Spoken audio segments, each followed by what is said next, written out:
The Lost Leopard.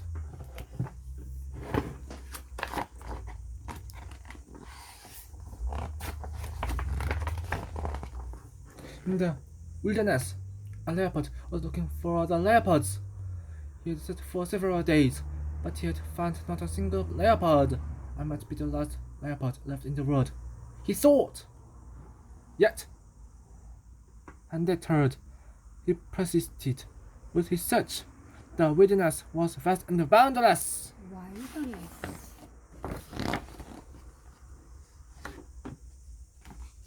Also, he was thirsty. He drank only on rainy days. One day, he saw a wild pigeon fly in the sky. Seeing the leopard, the wild pigeon excitedly landed before him. The wild pigeon excitedly landed before him.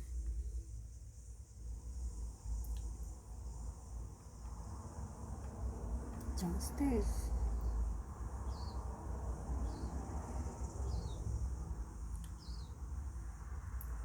Just as the leopard was about to ask if the pigeon had seen other leopards, the wild pigeon said, "Have you ever seen other wild pigeons?"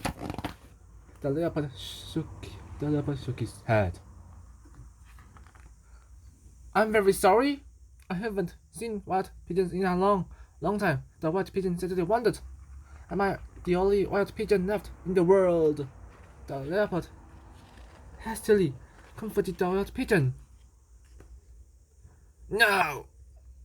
Keep on searching," he asked. "Have you ever seen other leopards?" "I'm very sorry," said the wild pigeon. "I haven't seen another leopard in a long time." The leopard suddenly asked, "Am I the only leopard left in the world?" The wild pigeon comforted the leopard in return. "No. No. No. No. Keep on searching. Bye. Good luck." And with that, the white pigeon flew into the sky. Bye. Good luck to you too. The leopard continued his search. Feeling quite tired, the leopard fell asleep beside a rock. He was awakened by a squeak. Opening his eyes, he saw a groundhog jumping here and there. The leopard stood up. "Have you ever seen other leopards?" he asked.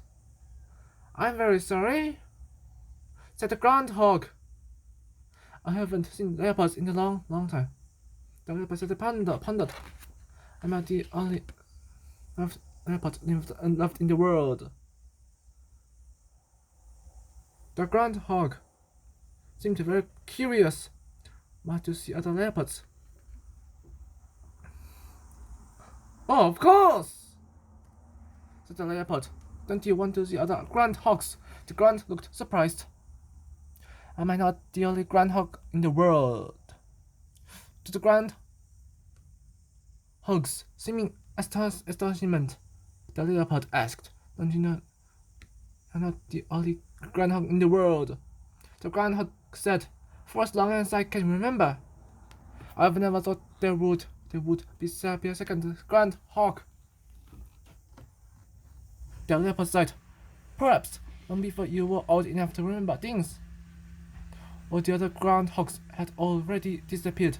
He glanced at the groundhog with sympathy, sighed once more, and continued searching. In the wilderness, the leopard kept walking, and one day he saw a big tree. He hadn't seen a tree a long time. It was an oak tree.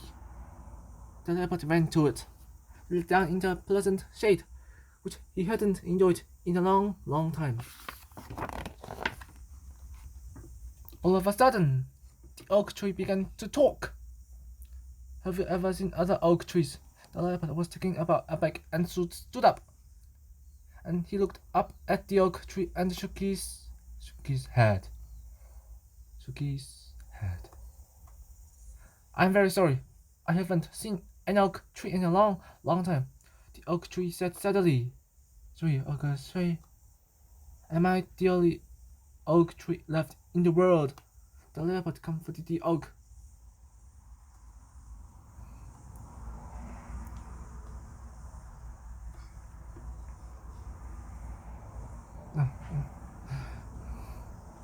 No.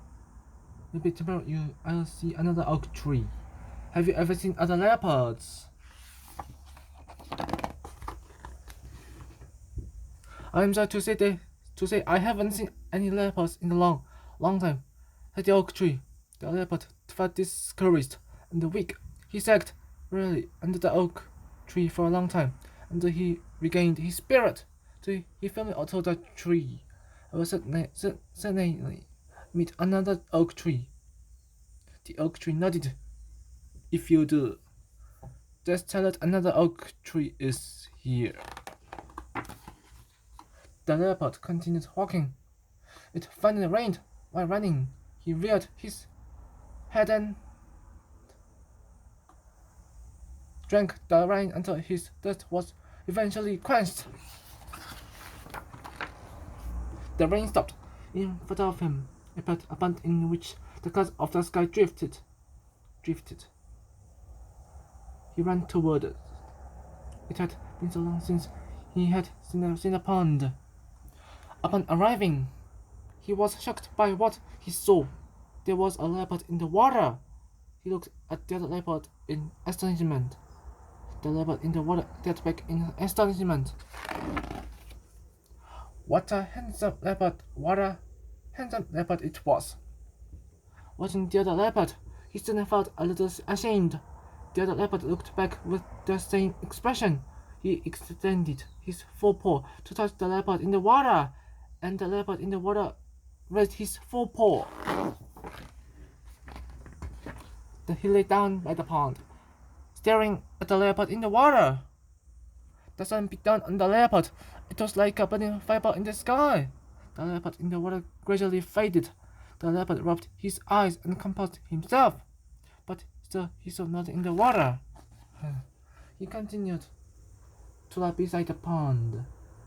He would patiently wait for the leopard to return. He was sure the other leopard would come back.